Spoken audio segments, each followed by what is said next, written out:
Hello again. Welcome to the fourth lesson, Alpha 4, on the Greek alphabet. And on the screen you'll see the first few letters of the Greek alphabet. And I'm going to try to give you a rough overview of how they may have evolved, these letters. So I'm going to have to use another tool here and try to get this on the screen with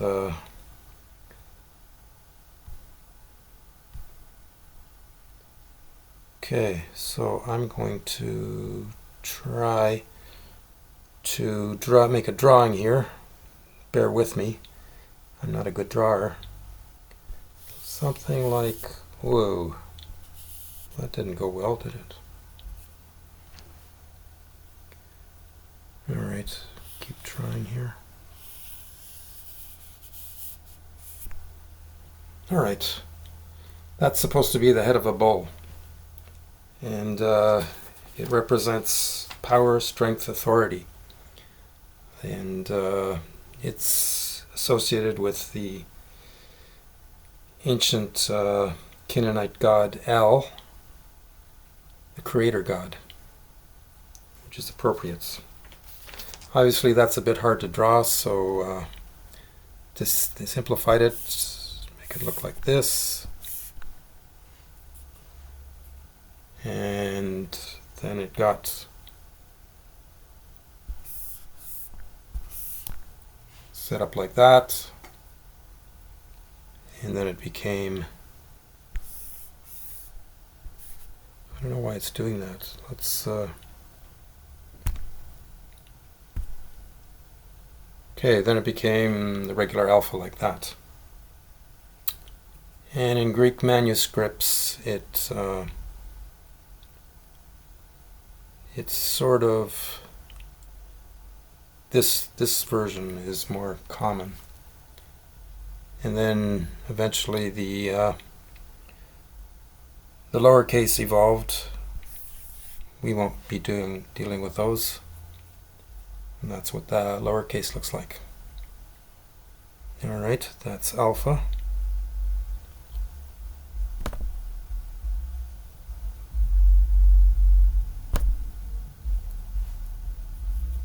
And then beta.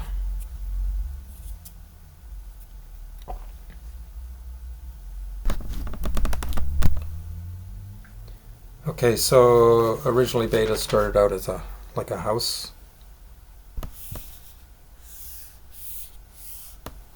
Something like that. And it got put on its side.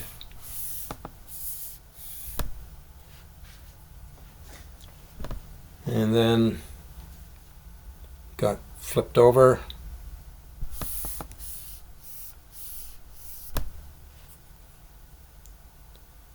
And smoothed out a bit.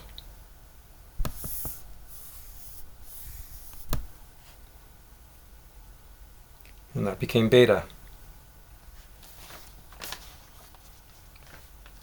So in Hebrew the word is bet, meaning house. Okay. Let's go to the next one. Or we can remind ourselves. Let's go back to our... Okay, the next one is gamma.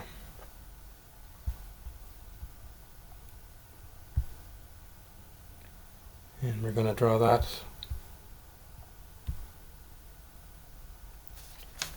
Originally, it looks something like this,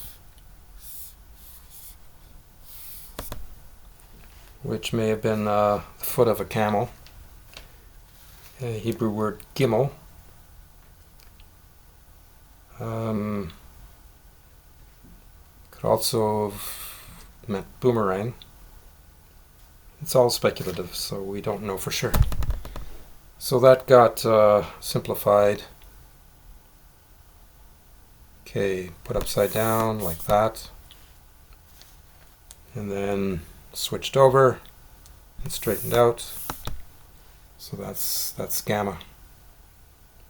And that evolved into the lowercase in modern Greek. Looks like that. Okay, that's gamma. Now, next letter.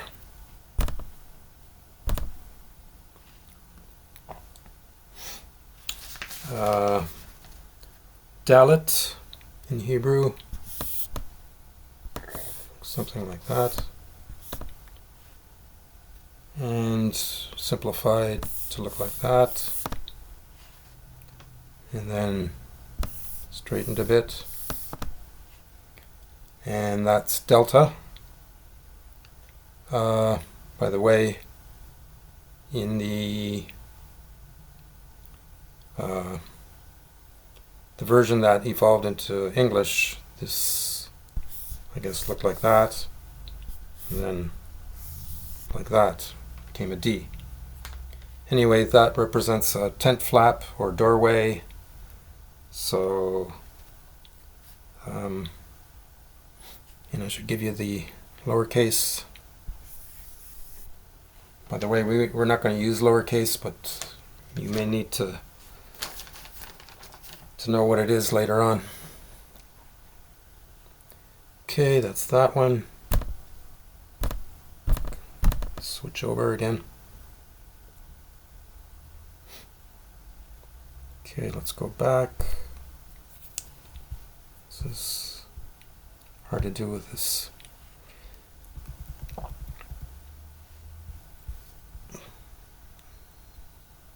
With this pen, which is not the best. Okay, after delta comes epsilon, which means psilon means stripped, so it's an E that's stripped. Okay, and after that is what looks like an F, which is digamma, which is like two gammas on top of each other. And the digamma eventually dropped out of common usage. But that is like the W sound. So going back to our drawing.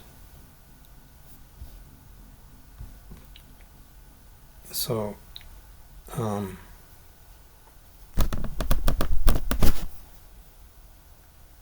we've got we've got something like this.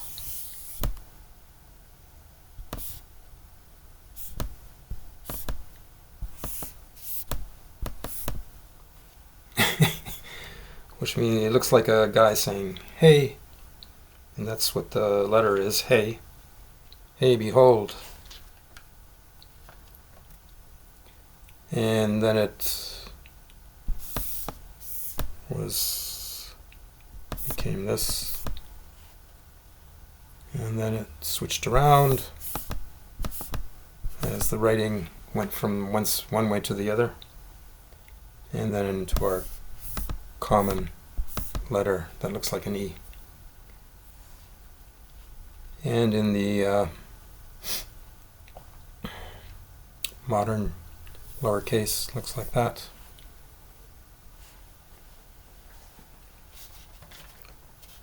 And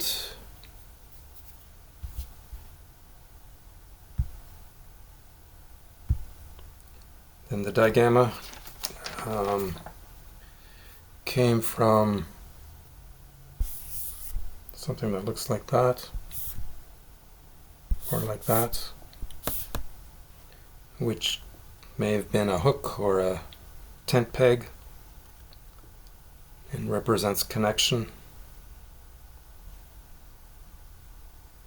security. So I guess the Phoenicians, well, whatever, it actually evolved into two different letters. One is digamma, or originally is called Wow, and also the upsilon.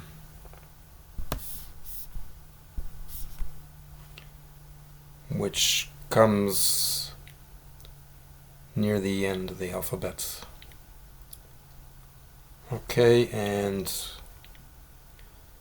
in the modern Greek, upsilon looks like that, but we'll go over that one again. Modern Greek doesn't use the F symbol. We could straighten that out if we wanted to. Alright, so that's that one. And let's go back and take another look. What are the next letters? Zeta, eta, theta. Okay.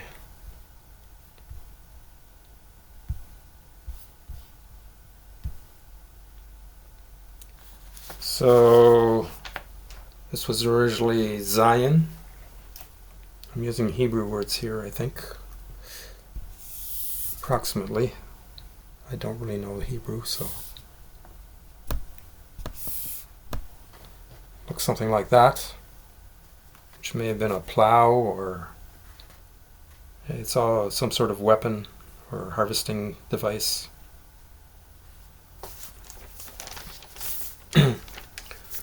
Something to shake up the earth. And the Greek god was that thunder god was named Zeus. So it's kind of appropriate that eventually evolved to this symbol, and then to this one. Looks like a Z.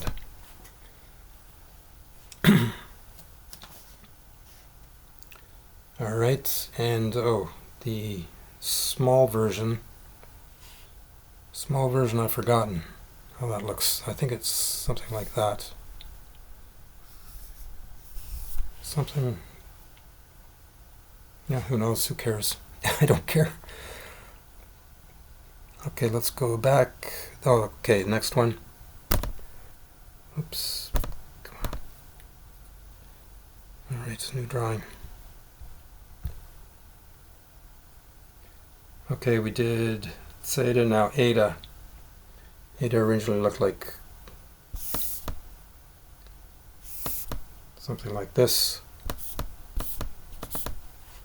which probably represented a wall or a fence, and represented separation,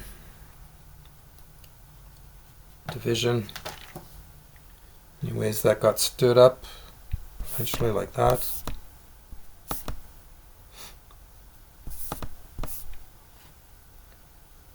And then, so this is Cheta, or Keta, and it evolved into the Greek letter Eta, which was used both as the rough breathing, and as later as the A sound, the Eta. And in modern Greek, or in Byzantine Greek, I think the symbol, if I remember, is something like that.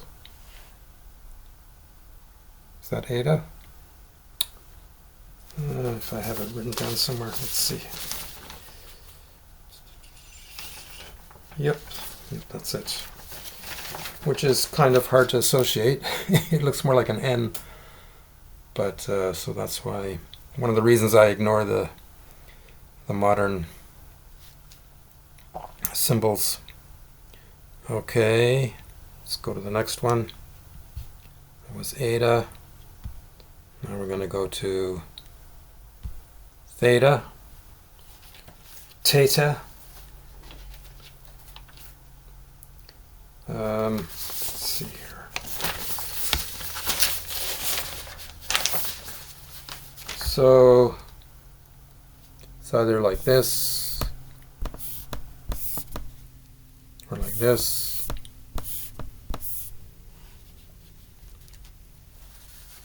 And then it evolved into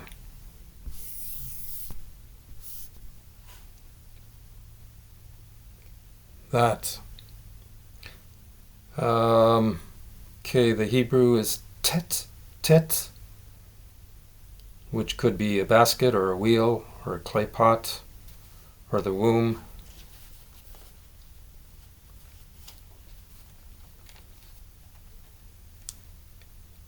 That's all speculative, of course. And in the lowercase, modern lowercase, something like that.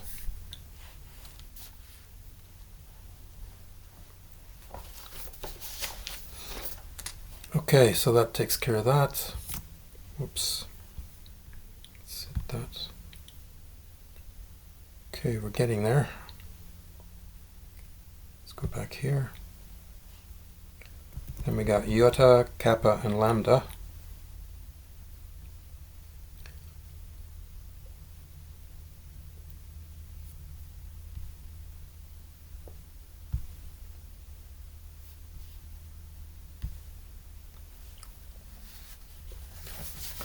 Okay, this is from the Hebrew Yod, Hebrew or Phoenician, very similar. And it started out looking like an arm with a hand, something like that. And then it evolved into something like that. And then something like that. And then it got straightened out into the iota. And in the lowercase, modern lowercase, looks something like that. So it represented an arm, a hand, to do, to make, to work, that sort of thing, to do stuff with your hands. Speculation again. Okay, the next one started out like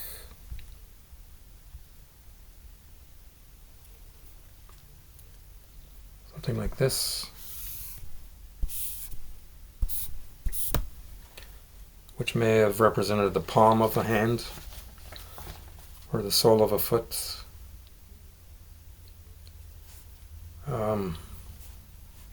And represented either opening or trampling or crushing. All speculation. Anyways, this evolved into something like this. Then got turned around into this. Kappa, the k sound.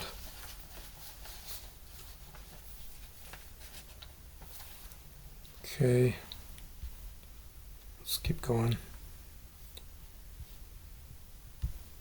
Next one is lamed in Hebrew. I don't know Hebrew very well, so excuse my pronunciations. Which may have looked like that, or like that, and represented a goad or a shepherd's staff, and represented control,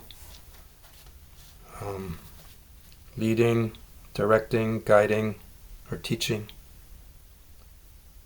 And that came like that, and then got turned upside down and looked like that. The famous lambda, which the Spartans were thought to have used on their shields, that symbol for the name of their province. And in lowercase, looks something like this.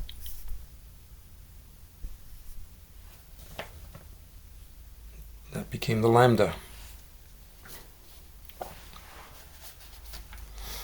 Alrighty.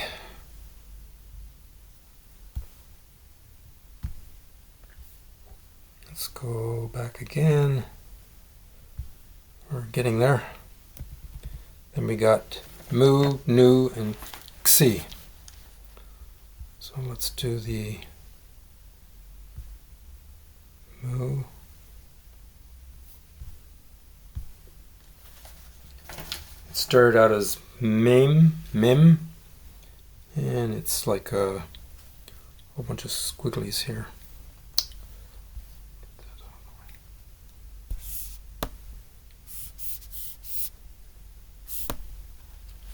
Representing water or waves.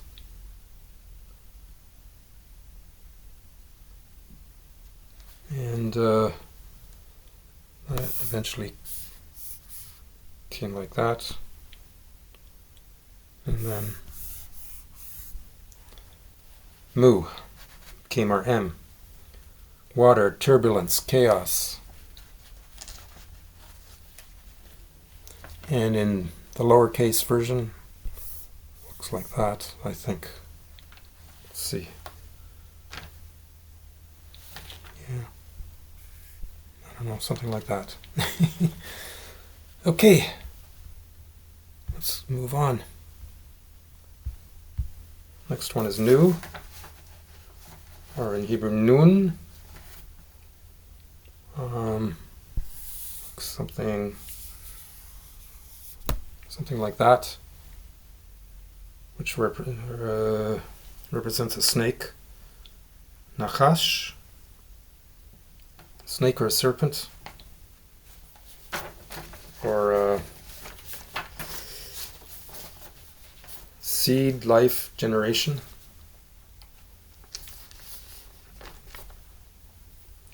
A sperm, and that evolved into something like that, and then switched around to that, and then became that. And the lowercase version, something like a V, something like that. Okay. And after that comes xi, which originally was called Samic, something like that, like a thorny plant that tended to hold you up if you're walking through the dense forest. And that eventually became that symbol, xi, and people got lazy and they just did the three lines like that. And see, the lowercase ended up looking something like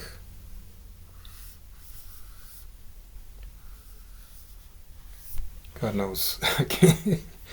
It's a tough one. Anyways, we're not going to deal with that. Oh, I should mention it. Sometimes, if you didn't want to take your hand off the paper, you could just do something like that.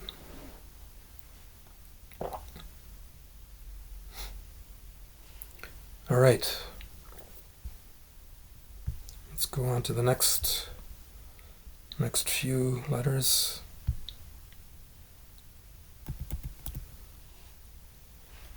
Omicron, Pi, Rho, and Sigma.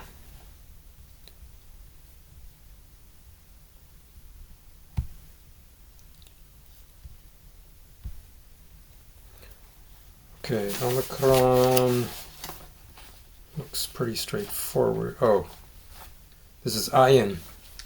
So it may originally have been an I.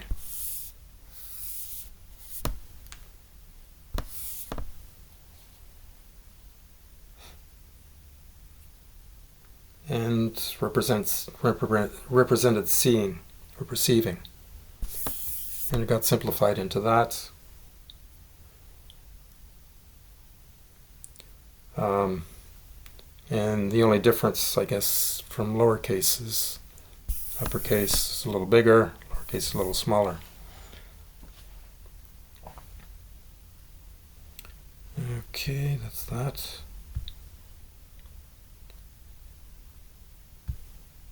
Now the pei represented a mouth originally. That's just speculation, of course. But somehow people were, I don't know how that got evolved into that, but then it turned into this, like that. And then like that. It has a P sound, P. And in the lowercase, it's in English you call it pi, and it's a famous number in mathematics. What is it? The ratio of the circumference to the diameter of a circle, 3.14, etc., etc., etc. Okie dokie. And let's see, where were we now?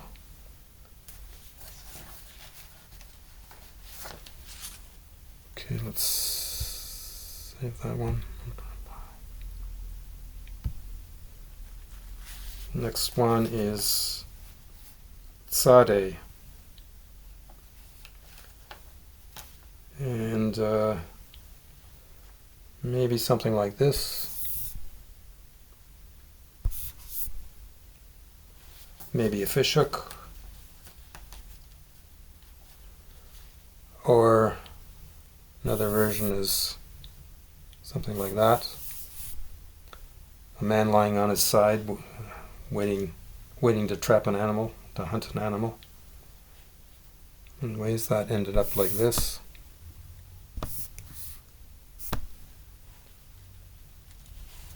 And various representations of that.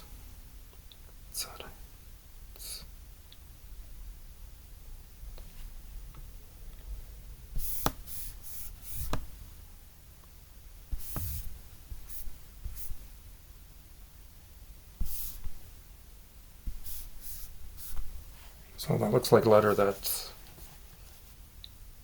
wasn't used in Greek, or if it was sort of amalgamated with something else.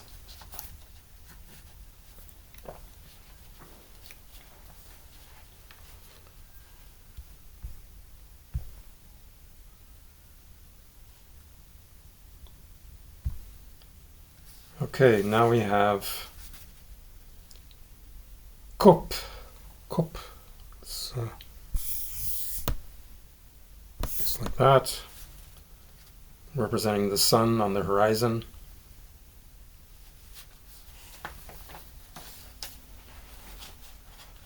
Possibly. And that got turned around like this, and then simply like this. And it became Kopa, which wasn't used very much in Greek because it sounded quite a bit like Kappa. However, certain states did use it. For example, Corinth, the K in Corinth, they used the Kopa. Okay, that's that one. Okay, let's remind ourselves where we are. Okay, now we want to do Rho Sigma Tau. Excuse me.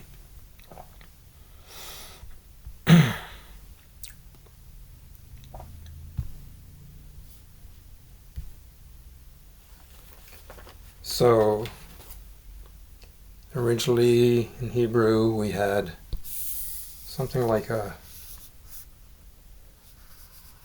head called Resh. And Rosh Hashanah means head of the year. It's like a head coming out of the womb. Also beginning, or first. And that got simplified into something like that. And then switched over to something like that. And then like this. And that became rho.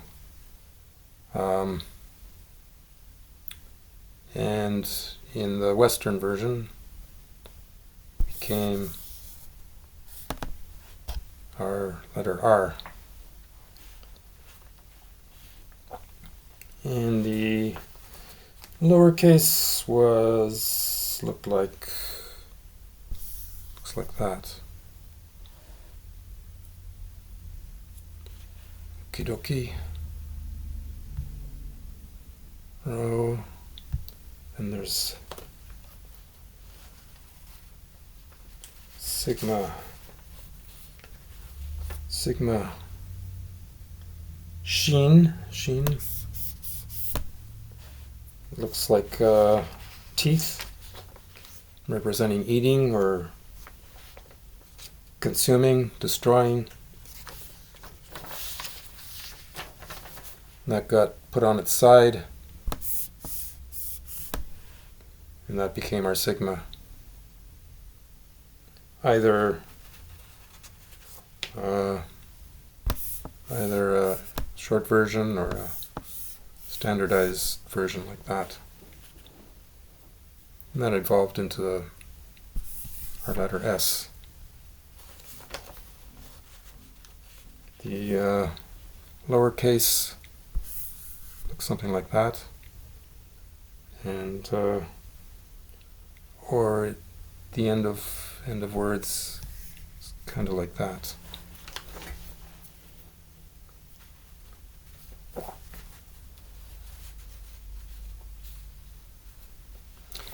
And finally,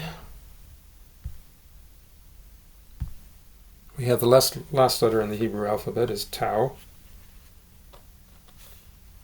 which could have been a cross or a mark or a sign, or the sign of a covenant.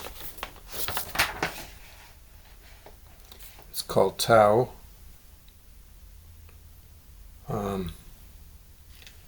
And that evolved into the Greek letter tau.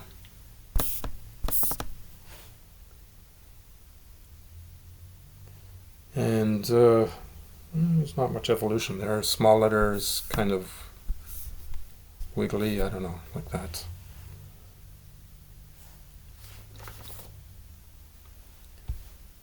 Okay, so that was the last letter in the Hebrew alphabet, or the Canaanite or Phoenician. And then the Greeks added a few more.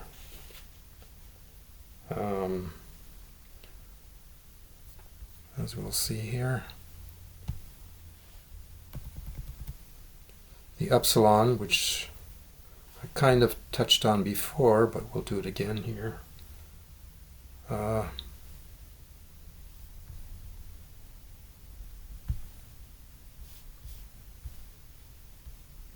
Upsilon means like U stripped. Psilon means stripped. So epsilon, it could have been written either like this or like this. And the small letter looks like kind of like a U.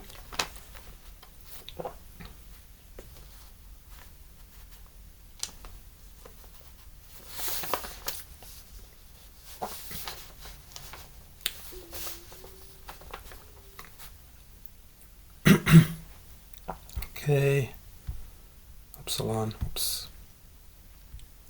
There's one thing I forgot to mention here. I don't know if I can modify this guy. Sigma. Sigma, in some of the manuscripts, you'll see sigma written as just a plain, what looks like a C. Should look out for that if you're looking at ancient manuscripts.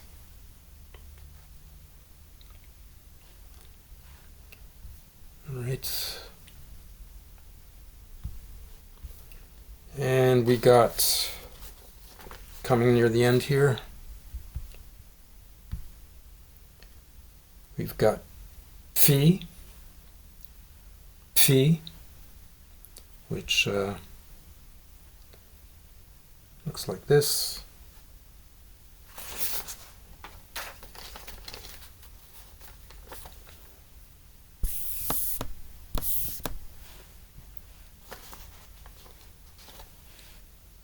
And oops, I should have given you the small version. I guess it's just the same thing, but goes a little like that. And then there's chi, which we talked about before. It's one of the first letters we looked at. It kind of looks like an X. And the small version, maybe a little curly or curly like that. And then there's, almost near the end here, psi, as in psychology, the PS sound, which could be kind of like that, or like this, or like that. And the small version is just similar.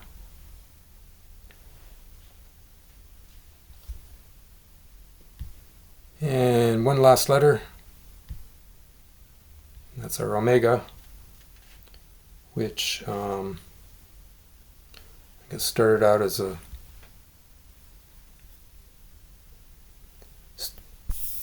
started out as same as a micron. A micron means O small, omega means O big. And eventually they underlined it to distinguish the two. So that's an O big. And that evolved into this symbol, omega. And another way of writing omega is like putting the two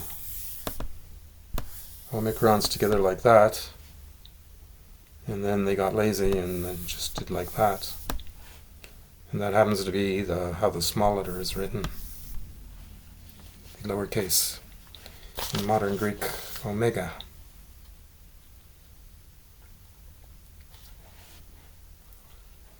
Okie dokie, that's it. Now let's, so we'll save that one. Go back to our, yep, that's the end. Alright, thanks for watching. Well, next time we'll delve a little more into some of these Greek letters. We'll see you then. Bye.